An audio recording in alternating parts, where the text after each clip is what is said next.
Welcome, listeners, but take heed. We will say whatever we need to share our knowledge, thoughts, and joy, and even things that do annoy. So join us now, but be aware, we have a tendency to swear. We'll dial it back a little bit. But frankly, we don't give a shit. Welcome to Just Keep Rolling, a Harry Potter book movie compare and contrast podcast. I'm Ellen, and I'm currently recording this intro in Mexico. So if it sounds kind of weird, it's because Michael Jackson's playing outside. I'm Keighty, and I'm currently recording this intro in Ohio. You're, like, always in Ohio. That's not exciting. Yeah, you're right, it's not. Let's just keep rolling into the rolling rehash.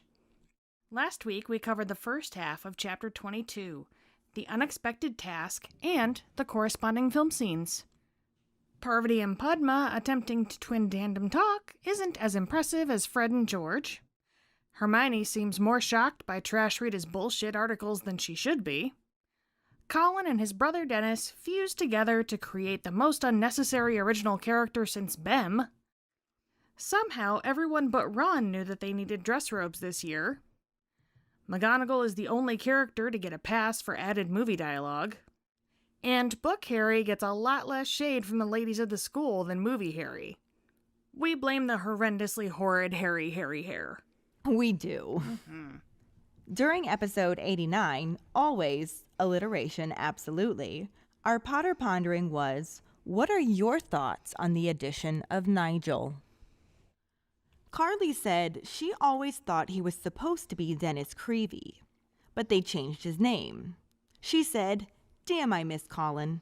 I liked it. He was cute and sweet. I just wish they had kept the Creevey brothers. Juliana said it should have been Colin or Dennis Creevey. There was no reason to create a new character who acts just like the one already in the books. Diana said she just rewatched the movie the other day, and Nigel was a dumb addition. She agrees with Juliana that it should have been Dennis or Colin, especially since the kid looks just like a Creevey. This movie is awful. Kylie said she doesn't think it would make sense for Nigel to be Colin, because he was friends with Colin. Maybe jumping ahead because he was involved in the DA in the next year. She thought it would be strange if he asked Harry for an autograph. She doesn't know. It's such a small part for the movie. What, like 5 seconds? She doesn't care. Robert said at first glance the change seems unorthodox and he was confused. But he liked Nigel. When he did research, it made sense. The filmmakers made the decision to switch to a different actor because Hugh Mitchell had aged and didn't fit the look of Colin anymore. Same as why they didn't bring back Christian Coulson as Tom Riddle from Chamber of Secrets into Half-Blood Prince. So they made the character Nigel. Quincy just shared a meme that said, who? Exactly. Dave said they left out all the boring characters from the book, like Peeves and Ed Sheeran. So obviously they had to invent new good characters in the movies to make them more entertaining. And he added on a smiley face just to show he's shit-stirring. He seems to be doing that a lot. Yeah, he has been poking the bear. Mike said first, why? Second, why? Third, why? It seems like they take all kinds of liberties with the original content for no good reason. It doesn't forward the plot or streamline the movie in any way. It is just different for different sake, and as someone who really loves the books and wants to watch the movies as a visual retelling of the books, all he can say is, stop fucking with it, you stupid directors! It is already perfect! Just put it on screen as true to the book as possible, and then fuck off! Well, that got dramatic. Right? Mike just took over Quincy's rant. Sarah said, hashtag Team Colin and Dennis. Agreed. Max said, hands off the Nige. He's a cutie, and he's the top fan in Gryffindor at any moment. He thinks they introduced him because they wanted Harry to have more support and still be famous, etc. But Nigel is brilliant on his own. He don't need Harry. So call him fucking Dennis. Right? Ugh, I just don't get it. Amanda said the Creevey brothers would have been way more entertaining and interesting to watch than Nigel. Nigel isn't even a name mentioned in the books, let alone one worthy of screen time. Newell! Michaela said she would have loved to see more of Colin Creevey. Nigel was an okay addition in the film, but was it necessary, though? We think not. We think not indeed. Elise also supposes he was an unnecessary replacement for Dennis Creevey. Again, they could have just called him Dennis then. They could have. Would have been so easy. I'm just still not understanding this. Right. Anyway, our trivia question last week was, what does Harry forget to add to his potion, which earns him bottom marks? He forgets to add the Bezoar, but he doesn't really care because he's too busy thinking about asking Cho to the Yule Ball. Cho Chang! Congratulations goes to Mike Riley. Woohoo! He's now breaking his own records, making the new streak 10 weeks straight. Will anyone be able to beat him? We shall see. For now, let's just keep rolling into the second half of Chapter 22, The Unexpected Task, and the corresponding film scenes. Chapter 22, The Unexpected Task, Part 2. Despite the embarrassing prospect of opening the ball, Harry has to admit that life has gotten better since the first task, since people aren't being as unpleasant towards him. There are fewer support Cedric Diggory badges, and even though Draco still quotes the Skeeter article at him, he's getting fewer laughs about it. On top of that, the reporter didn't seem to have written an article about Hagrid, who said she didn't even seem interested in magical creatures. She just wanted him to talk about Harry, and didn't seem happy when Hagrid only had nice things to say.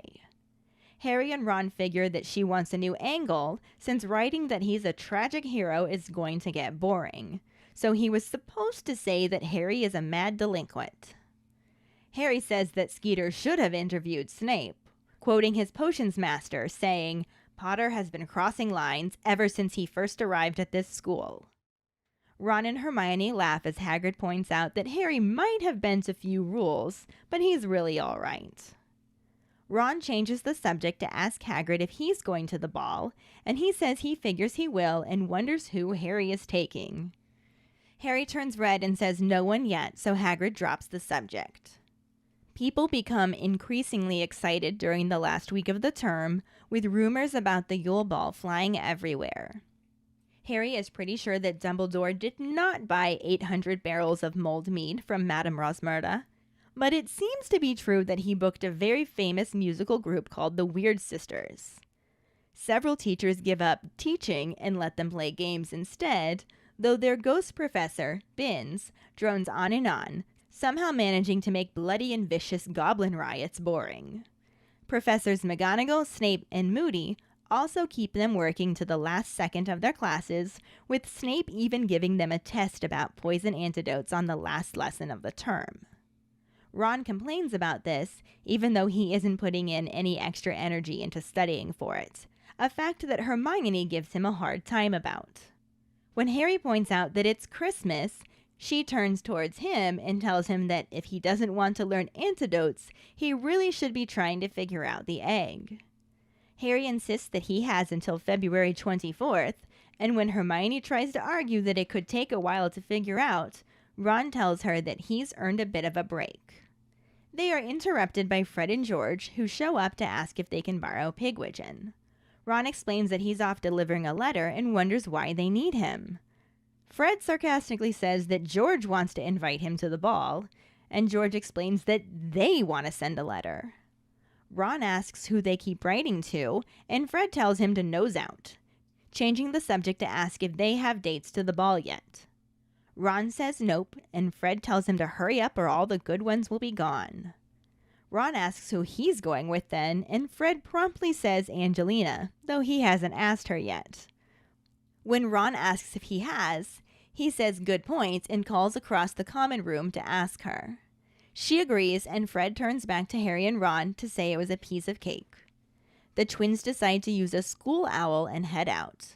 Ron looks at Harry and says they should get a move on so they don't end up with a pair of trolls. This offends Hermione, who figures that they just want to take the best-looking girl they can, even if she's horrible, which Ron confirms. Hermione snaps that she's going to bed and leaves without another word.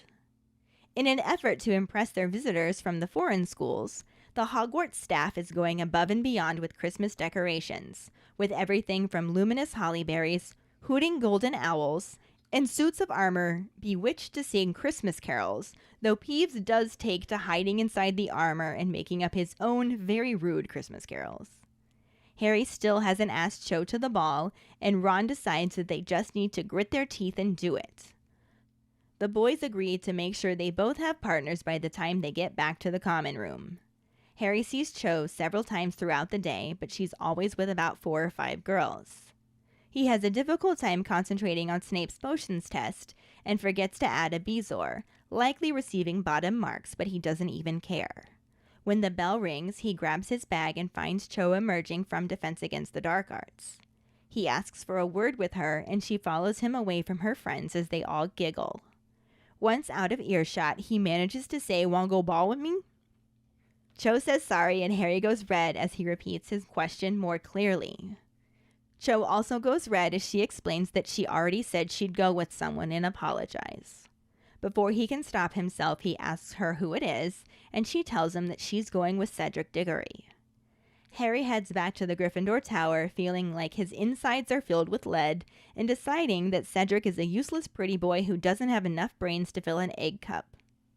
He makes it back to the common room to find an ashen-faced Ron, who is mortified about asking Fleur Delacour to the ball with a bunch of witnesses. He is being comforted by Ginny, who is trying not to smile as he explains that he walked past her in the entrance hall while she was talking to Diggory and just randomly asked her. She looked at him like he was a sea slug and didn't even respond, so he just ran off. Harry tells him that she is part Vila, so it wasn't his fault. She was probably putting on the charm for Diggory, and Ron got a blast of it. But Fleur was wasting her time since he is already going with Cho Chang. Harry explains that he just now asked her and found out. Ginny stops smiling, and Ron complains about how they are the only ones who haven't got anyone, aside from Neville, who asked Hermione. Harry is shocked by this news, and Ron continues on to explain that Hermione said she was already going with someone, though he doesn't believe that and thinks she just didn't want to go with Neville because who would? Ginny tells him to stop laughing, and at this moment Hermione climbs through the portrait hole, wondering why they aren't at dinner. They won't stop laughing, so Ginny shuts them up by announcing that they both just got turned down by the girls they asked to go to the ball. Hermione gives them a hard time about all the good ones being taken, but Ron is too busy staring at Hermione in a whole new way. He tells her that Neville is right, she is a girl, and she can go with one of them. Hermione reiterates that she's already going with someone, and Ron tells her that she's not. She just said that to get rid of Neville. Hermione icily tells him that just because it's taken him 3 years to notice doesn't mean that no one else hasn't spotted that she's a girl.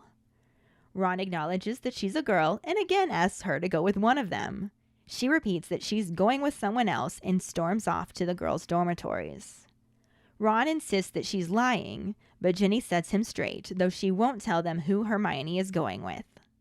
Ron then tells Ginny that she can go with Harry, but she turns red and explains that she can't, because Neville asked her to go with him after Hermione said no, and she agreed since she won't be able to go otherwise.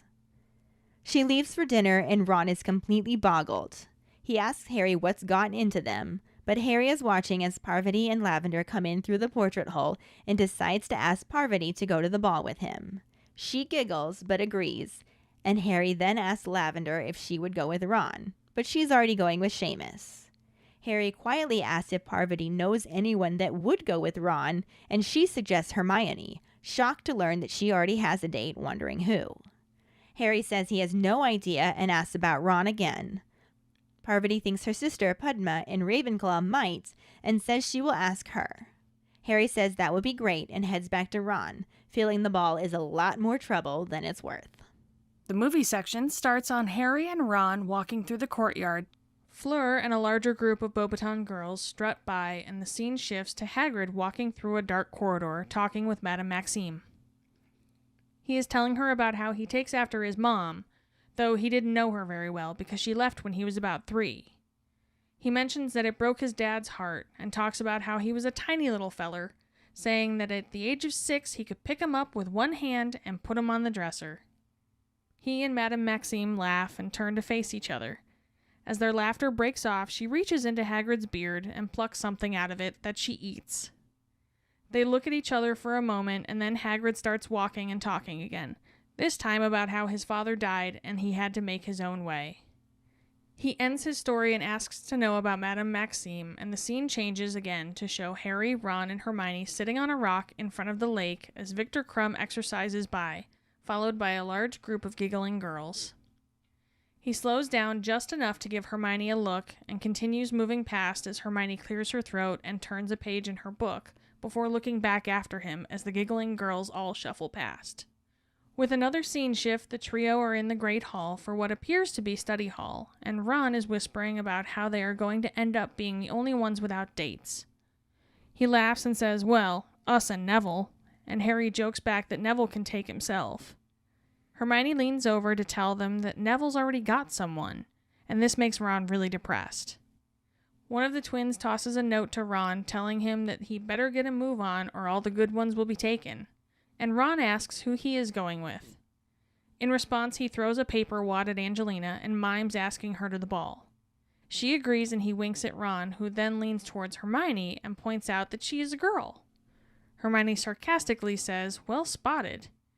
And Ron starts to mime asking her to the dance, when Professor Snape comes up behind them and hits them on the head with a book, as well as Harry, just for good measure. As Snape walks away, Ron whispers a comment about how sad it is for a girl to go alone, and Hermione lets him know that she won't be going alone because someone has asked her. She then storms off, hands her composition notebook to Snape, and hisses that she said yes, as she grabs the rest of her belongings and leaves the Great Hall. Ron thinks she is lying, and Harry says, if you say so, and Ron decides that they just need to grit their teeth and do it. As he plans for them to have dates by the time they get back to the common room that night, Snape pulls up his sleeves a bit and again comes up behind them. Harry agrees with Ron, and then Snape pushes them both in the back of the head, causing them to grunt in pain and surprise. The scene cuts to Harry walking through the snow-covered grounds and up to the owlery, where he runs right into Cho Chang, who is on her way out. They dance back and forth a bit, trying to get around one another, before Cho finally grabs him by the shoulders and steers him to the side. She warns him that the stairs are icy at the top, and Harry starts to walk away before turning back and calling after her, unintelligibly asking if she wanted to go to the ball with him. Cho looks genuinely disappointed as she explains that someone has already asked her, and she said she would go with them. Harry accepts this, nodding, and starts to walk off, but she calls after him and he hurries back, for her to tell him that she really is sorry, before turning to walk away. The movie then cuts to a dejected Harry lying on a couch in the common room, holding the golden egg.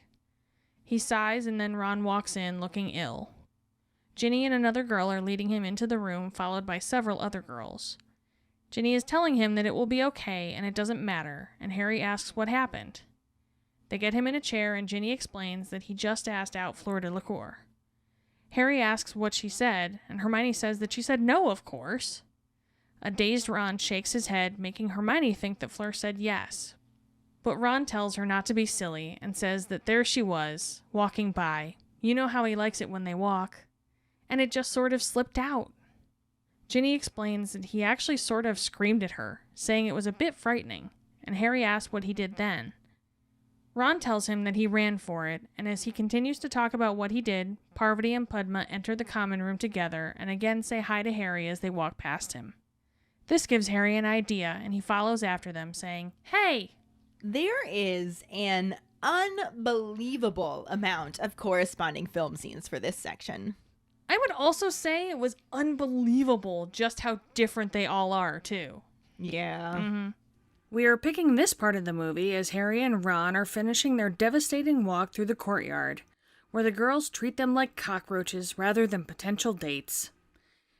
It then immediately cuts to a scene that sort of happens later, with Hagrid walking through a dark corridor, having a heart-to-heart with Madame Maxime. We will talk more about this when we get to that part of the book, but it is actually set up quite a bit differently. Yeah. In the movie, he tells her about his mom and how he takes after her, but says that he didn't know her very well since she wasn't really the maternal type, and took off when he was about 3. He then shifts the convo to his dad, who was heartbroken when she left, but mentions that he was just a little guy, and when Hagrid was 6, he could pick his dad up with one hand and put him on the dresser. That sounds so cute and funny. Right. He and Madame Maxime laugh heartily and turn to face one another. Maxime finds a beard snack that Hagrid was probably saving for later, and with an incredibly uncomfortable amount of eye contact, she eats it and licks her fingers. I always felt like it was a fucking insect or something. That scene was so uncomfortable. That's kind of what I thought it was too. I thought it was like a bug. Like she just full on monkeyed him. Yeah. She just picked a nit. And ate it. She's a nitpicker. And an eater. It's pretty gross. Cue some more uncomfortable eye contact, and Hagrid then becomes the king of segways and tells her that his father died just when he started school, so he had to make his own way. Cheery conversation. Yeah. Thanks for eating my beard snack. My dad's dead. I'm gonna make you cry now. And I felt like Maxime was a little bit awkward in this scene too. Like aside from eating out of his beard, right? She was just like, oh. And she never said anything except for that weird like laugh. Yeah. She gives like that weird laugh. She eats out of his beard and then she's just sad. Yeah. Well, she kind of leans towards him during that pause. Like she's going to kiss him or like, something? Yeah, I thought that's what she was going to do. And then he was like, my dad died. Exactly. So I just assumed that's where she was going with it. But then he took it in the totally opposite direction. Yeah. Which is not what happened in the book. And not the proper attitude. No. But we're going to talk more about that later. Yeah, we'll be getting there. He ends his story and asks what Maxime's deal is. And the scene changes again to show the trio sitting on a rock by the lake as Victor Crumb gets his cardio in, followed by a giggle of girls. Because, that doesn't make them seem desperate at all in any way. Oh, not even the slightest. Not even Or kinda. all of the slightest. Every last slightest. Mm-hmm. He slows down briefly to give Hermione a silent, "How you doing?" before continuing on his way with the girls right at his heels. Hermione clears her throat somewhat awkwardly and turns a page in her book before looking back after him, because despite being annoyed by his entourage, she does love to watch him walk away. Did you see him? Have you seen him now? Yeah. This is the reference that we talked about before of Crumb's gaggle of gawking, giggling groupie girls that did not take place in the library like it did in the book. Not at all. What's a library? What? It's where you keep dragons, right? Apparently. In the book, instead of including dance lessons or the conversation with Hagrid and Madame Maxime, in addition to the struggle to find a date, the chapter focused on how things were going for Harry. Overall, Harry has to admit that despite the likely embarrassing opening dance, life has improved since completing the first task. He suspects that Cedric has told the Hufflepuffs to leave him alone. There are fewer support Cedric Diggory badges. And even Malfoy quoting Rita Skeeter's article to him isn't getting many laughs anymore. Well, it wasn't funny to begin with, so... It really wasn't. There's that. Harry, Ron, and Hermione ask Hagrid how his interview went with the Daily Prophet reporter, and he tells them that she didn't want to talk about magical creatures at all. Oh, sadness. She just seemed to want him to say bad things about Harry. What? Harry said that writing about him being a tragic hero will get boring, and Ron says she wants a new angle, and Hagrid should have said that Harry is a mad delinquent. I mean, isn't he, though? Look at that hair. That's clearly what that hair says. Mm-hmm. Harry says she should have interviewed Snape, saying that he would give up the goods on him any day, and quotes the potions master saying, "Potter has been crossing lines ever since he first arrived at this school." Hagrid defends him, saying he may have bent a few rules, but he's really all right. I mean... I love that Harry's just like, cheers. Yeah. Ron asks Hagrid if he's going to the ball on Christmas Day, and Hagrid says he thought he might, and asks Harry who he's taking. When Harry says no one yet and turns red, Hagrid leaves off the topic. See, you gotta love that he knows when to stop. Yeah. That's one really awesome thing about Hagrid. I love it. There's so many awesome things about Hagrid. It's just one of them. The students become increasingly rambunctious the last week of term, and Yule Ball rumors are everywhere. Harry doesn't believe that Dumbledore bought 800 barrels of mulled mead from Madame Rosmerta. I mean, part A. That's like more than a barrel of mead per student. Like I said, part A. However, it does seem to be fact that the famous musical group, the Weird Sisters, is booked for the event. The Weird Sisters, oh my god! I'm a fan, what can I say? Clearly. Whatever, I liked the Weird Sisters when they were still underground. Yeah. In caves. She's such a hipster. I am. Wizard hipster. Mm-hmm. Whipster. Witchster. Nope. That didn't quite work. I liked Whister. Anyway. Some teachers have given in to the students playing around, while others were not so generous. Professor Binns manages to make the bloody goblin rebellions about as interesting as Percy's Cauldron Bottom report. McGonagall, Moody, and Snape keep them working to the last minute, with Snape even testing them on poison antidotes on their last lesson of term. Ron complains that Snape is evil to make them study the last bit of term, and Hermione remarks that he isn't exactly overworking himself. I mean, does he ever? Right, it's Ron. Exactly.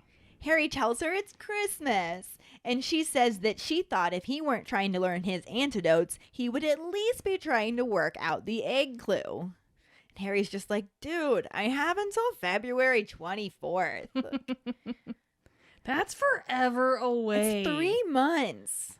Oh my god, Hermione. But Hermione tells him that he'll look like a fool if it takes a week to figure out, and everyone else knows what the next task is, but he doesn't. Ron tells her to leave him alone. He's earned a break. I mean, they both have good points. Yeah. I have to say. Fred and George interrupt their bickering to ask Ron if they can borrow Pigwidgeon, but since he's out delivering a letter, he says no. He asks them who they keep writing to, and they tell him to nose out and change the subject, asking them if they have dates to the ball yet. Ooh, way to change subject there, guys. I actually love how they kind of segued this, because Ron's like, why do you want to borrow my owl? And Fred's just like, George wants to invite him to the ball. And George is just like, because we want to write a letter? Duh. And then they're like, so who are you taking to the ball? Do you have dates yet? Mm-hmm. It's not completely non sequitur. No. But Ron says, nope, they don't have dates. And Fred's like, all the good ones are going to be gone if you don't hurry up. So Ron's like, well, who are you going with? And he's like, I'm going with Angelina, yo. And Ron's like, did you ask her already? And Fred's like, I did not. One moment, please. I love this scene. And he just yells across the common room, Oi, Angelina! Want to go to the ball with me? And she says, yes. Yeah. Okay. That worked Sure. out so nicely. And then Fred and George decide to use a school owl for their letter, and they leave to go get one. Probably should have done that in the first place. The closest the movie comes to this is showing that the trio are in the Great Hall for what appears to be a study hall? Yeah, like a study hall or a test, because Hermione has to hand him the notebook. It was weird. I didn't know what that was supposed to be. I didn't quite understand what was going on, but they're in the Great Hall. And Ron is whining about being the only ones without dates to the Yule Ball. Snape comes up behind him and pushes his head back towards his work, because apparently you're not supposed to talk also during this. He ignores Snape and makes himself feel better by saying, well, Neville won't have a date either. And Harry laughs and says, well, Neville can take himself. Because he was dancing by himself in their dorm room. Little twinkle toes he is. Hermione leans over to tell them that Neville's already got someone, and this makes Ron really depressed. We do find out about Neville having a date a bit later in this chapter, so we'll get to that. Yeah, in the movie, one of the twins, George. One of the twins tosses a note to Ron that says, get a move on or all the good ones will have gone. Ron defensively asks who he's going with, and he crumples up a piece of paper in response, throwing it at Angelina Johnson. She turns, looking very annoyed, and he mimes asking her to the ball.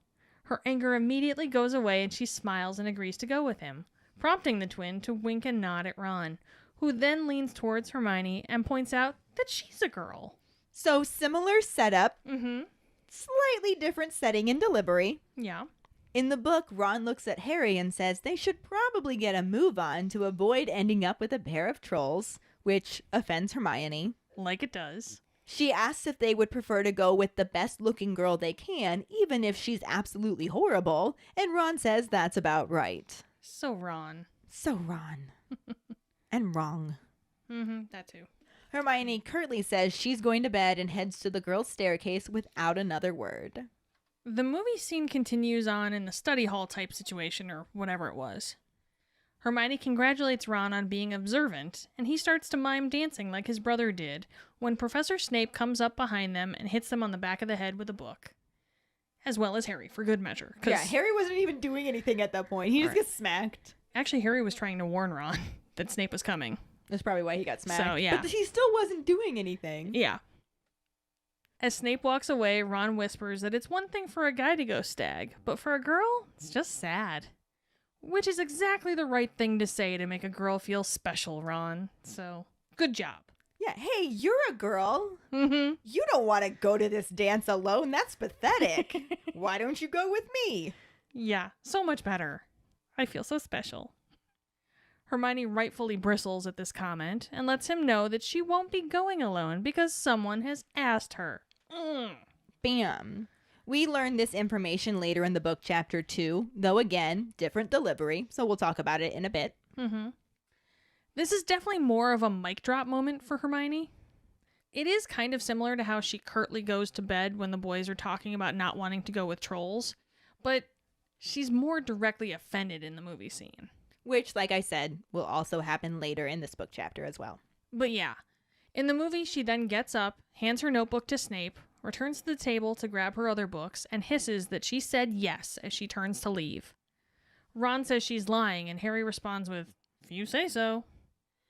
At this point, Ron decides that they just need to grit their teeth and do it. Which, that's a great mindset to have. Right. For real. Just do it. Nike that shit. He and Harry make a pact to both have dates by the time they get back to the common room that night, just as Snape is seen coming up behind them and pulling up his sleeves a bit. Harry agrees to Ron's plan just as they are both surprised by Snape pushing their heads back down to their work, causing them to grunt in surprise and annoyance. They make a pact to both have dates in the book chapter 2, but we first get a little bit of narrative about the school's preparation for the Yule Ball and the Christmas holidays. The staff at Hogwarts seem determined to impress their visitors from Beauxbatons and Durmstrang by showing the castle at its Christmas best. And Harry notices that the decorations are the best he's ever seen, with everlasting icicles on the banisters, the usual 12 Christmas trees with real hooting golden owls, and carols sung by bewitched suits of armor when anyone passes. But Filch had to remove Peeves from where he was hiding in one of the suits, adding his own colorful verses in the gaps. And I want Dirty Peeves Christmas carols. Peeves. Not Ed Sheeran. Oh, yeah. I miss him. I know. Ugh. Newell. Come on, how do you miss that slapstick opportunity right there? There really just was no way they could add him back into the story when he wasn't in the first 3 movies. I know, but I'm still sad. I think it's ultimately Columbus's fault. Columbus! For allowing him to be cut in the first place. Anywho, Harry and Ron are getting very nervous, though Harry tells Ron it will be less embarrassing for Ron than himself without a partner. Ron says they just have to do it. Nike that shit. And that when they get back to the common room that night, they would both have dates. Every time Harry sees Cho that day, though, she's with a group of 4 or 5 girls. Which we already saw referenced in the film. Plus, there was actually a deleted scene that also shows Harry trying to ask Cho, but getting thwarted by another giggle of girls. Yeah. Harry is distracted during potions and forgets to add a Bezoar, earning him bottom marks. Which was our trivia question. Yep. But he's too busy gathering his courage to care, and when the bell rings, he rushes off to find Cho and ask her for a word in private. He finds her faster than he expected, and her friends all giggle as they walk out of earshot together. Poor Harry can't catch a break. You know, in this moment, he's just like, he gets her alone, and he's going to ask her, and inside he's like, Cho-ching! But then he manages a very clumsy wango wall with me. Yep. And she's like, sorry? What? Sorry? Is she Canadian now? Apparently. So he asks again, clearly, do you want to go to the ball with me? And she says she's very sorry, but she's already said she would go with someone else. So Harry has this Cho Chang prepared, and it's like, Cho Chang. Womp Womp womp. Cho Chang.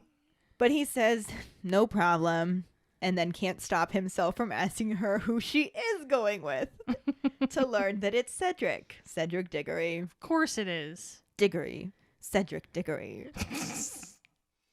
This basically happens in the movie too. Again, it is set up completely differently, but the end result is in fact the same. Yeah. Harry is walking through the snow to the owlery, where he turns a corner and nearly collides with Cho Chang, who is on her way out. They awkwardly dance back and forth, trying to get around one another, before Cho finally takes control and grabs him by the shoulders and steers him to the side. Which, I hate when I'm that person that can't figure out which way to go.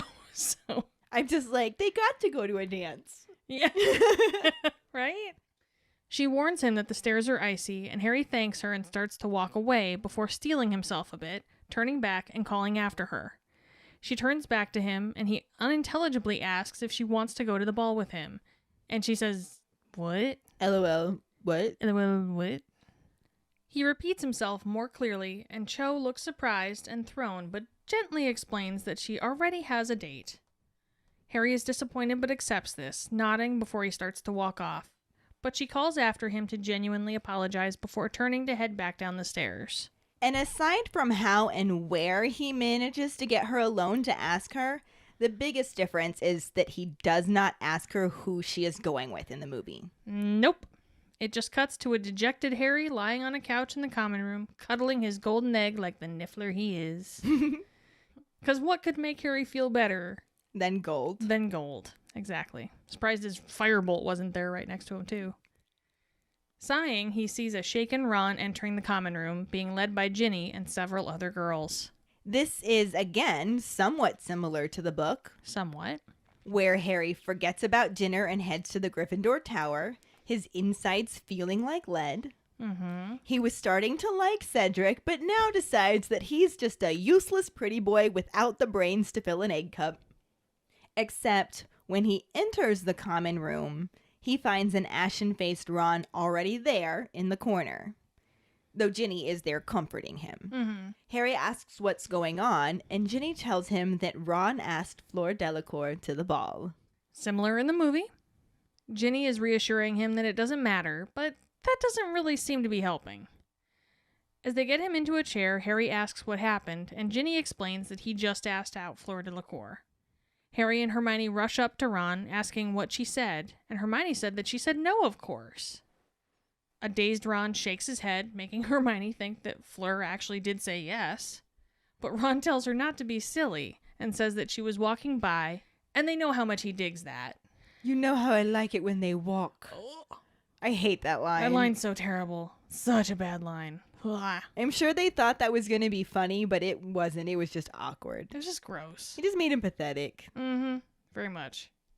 But he loves it when they do it, and he couldn't help it. It just sort of slipped out. In the book, we get more details, and Hermione also isn't present at this moment. Mm-hmm. Ron says that she was talking to Diggory, and that there were people everywhere, and that she looked at him like he was a sea slug and said nothing. After a second, he came to his senses and ran off. Probably the right call. Right.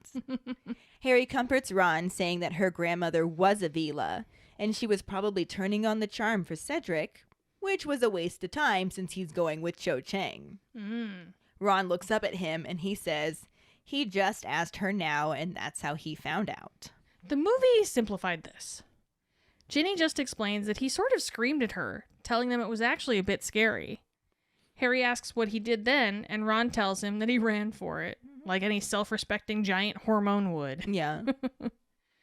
As he continues to talk about what happened, Parvati and Padma enter the common room together and again say hi to Harry as they walk past him.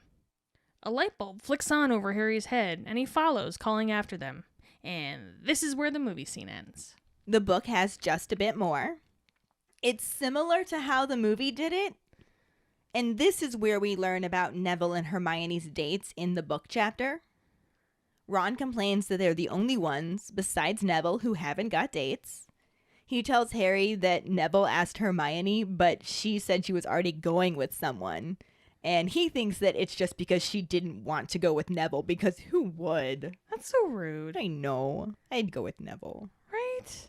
Ginny is annoyed and tells them to stop laughing when Hermione comes through the portrait hole asking why they weren't at dinner.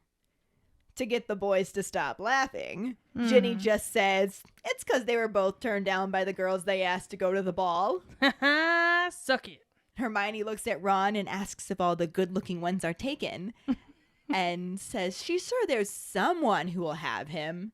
Eloise Midgen's starting to look quite pretty, isn't she? Ron doesn't deserve Eloise Midgen, just for the record. Ron does, however, start staring at Hermione in a new light and says that she's a girl. She can go with one of them. Can she? Can she really, Ron? Well, she can't because she's already going with someone. And Ron's like, no, you're not. You only said that to get rid of Neville.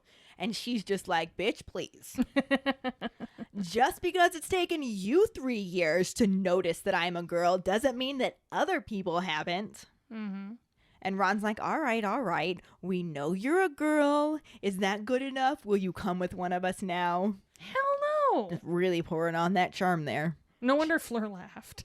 She said she's already told them that she's going with someone else and storms off to the girls' dormitory. Ron says she's lying and Jenny's just like, nah, bro. She got date. And Ron wants to know who it's with and she's like, that's her business. I'm not telling you. Because Jenny has tact. You know, Jenny can keep a secret. Yep. Ron says this is getting stupid and tells Ginny that she can go with Harry. Which makes Ginny turn bright red because, you know, she would love to go to the ball with Harry Potter. However, she says she can't because she already said she'd go with Neville, who asked her after Hermione said no. And she's not a fourth year, so she wouldn't have been able to go otherwise. But this makes her look very miserable, and she just heads off to dinner all dejectedly. Well, yeah. Because first off, she wasn't even asked by Harry. Yeah. Ron was just like, well, Harry can take you. So that's embarrassing right there, yeah, obviously. And then she can't even go with him. Like, not even as a pity date. I do respect the fact that she did not ditch Neville for the chance to go to a dance with Harry Potter. I love that. That speaks a whole hell of a lot about her character that we haven't gotten to see. Yeah. Hardly at all. Ron is confused, wanting to know what's gotten into these girls. And Harry notices Parvati and Lavender come through the portrait hole. What's gotten into these girls? Not you, Ron. Not you at all. Anyway, he goes up to them and asks Parvati if she'll go to the ball with him. And I have zero doubts in my mind as to why he asked Parvati and not Lavender. Because Lavender was the giggly one and Parvati always tried to keep it together. Harry had a plan. Yeah. But of course, Parvati immediately giggles and says yes. And then he asks if Lavender will go with Ron. But she's already going with Seamus. Which makes them giggle even harder, because girls. Sure. So Harry quietly asks if they know someone who will go with Ron. It's kind of sad for Ron, but, I mean, he's a dick this whole time, so I don't really feel that bad for him. Yeah. Parvati suggests Hermione, but Harry says she's already going with someone else, and she's astonished and asks who, but Harry's just like, no idea, don't really care. Just Moving on. date for Ron. Yeah. And Parvati says she'll ask her sister, Padma, who's in Ravenclaw, and not Gryffindor like the movies wanted to portray. I was going to say, but they've been together this whole time. Right? What? Harry says that it would be great and asks her to let him know. He goes back over to Ron, deciding that this ball is more trouble than it's worth. I mean, he's not wrong. Most school dances are more trouble than they're worth. But that'll bring us right to our Potter Pondering, which is, what do you think would have happened if Harry had actually asked Cho to the ball first? Find the post on our Facebook page and share your thoughts. We really look forward to reading them. This will bring us to our Sorting Hat story, which is from Christopher McCarthy. He writes, I was born in 1987. In 6th grade, my friend Brian told me about this story of this wizard and how he does magic and his cousin and the sort. His name was so funny to me. I couldn't help it. I was so immature. Harry Potter. So I watched the movie, loved it, and the melody and the castle. I read the first book after that. I told my mom, well, I kept walking in the room and asking what some words meant, like, what is snickering? What's a corridor? And she was like, what is this book? I got her hooked, like poison. She loved it more than me. We all love it. She would reread the books to my younger sister over and over. Just, it was their thing. I wasn't jealous or anything, nor envious, nor did I want that with my mom too. Okay, I was jealous, but not negatively. But I got my family hooked. Brian got me hooked. In high school, this girl was all about Tom Felton, Draco Malfoy. She had a crush on him and knew everything about him. My birthday, September 22nd, 1987, was the same damn day as his. And that reinforced my Slytherinhood. All uphill from there, mate. Thank you so much for sharing your Sorting Hat story with us, Christopher. Yes, thank you. Always good to have another Slytherin keeper. And if any of you other keepers out there listening would like us to read your Sorting Hat story on a future episode, you can email it to us at justkeeprolling@gmail.com. Let us know your house, wand, Patronus, how you got into Harry Potter, and anything else you might want to share with us. Or you can message it to us over social media. But now, for the trivia question. What curse did Victor Crumb use on the dragon? The first one who responds with a correct answer and the code word, #NotAsGoodAsHarry's, will get a sticker. Another way to get a sticker is to rate and review us through iTunes or Facebook. Make sure to email us at justkeeprolling@gmail.com to let us know you did, and we'll get back to you to figure out which sticker you want and where to send it. Don't forget to find us and follow us on Facebook at JKR Podcast and Twitter and Instagram at Just Keep Rolling.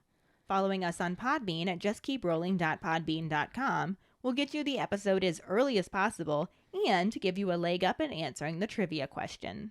Make sure to check out our website at justkeeprolling.com. And don't forget to subscribe to our YouTube channel. If you would like to help us continue creating more content, you can support us as a patron and get extra perks on patreon.com/justkeeprolling. As always, any support you can give is greatly appreciated. And join us next week when we talk about Chapter 23, the Yule Ball, and the corresponding film scenes. Thanks for listening. We hope you hear us again. I'm Katie. I'm Ellen. Until the next time, just keep rolling.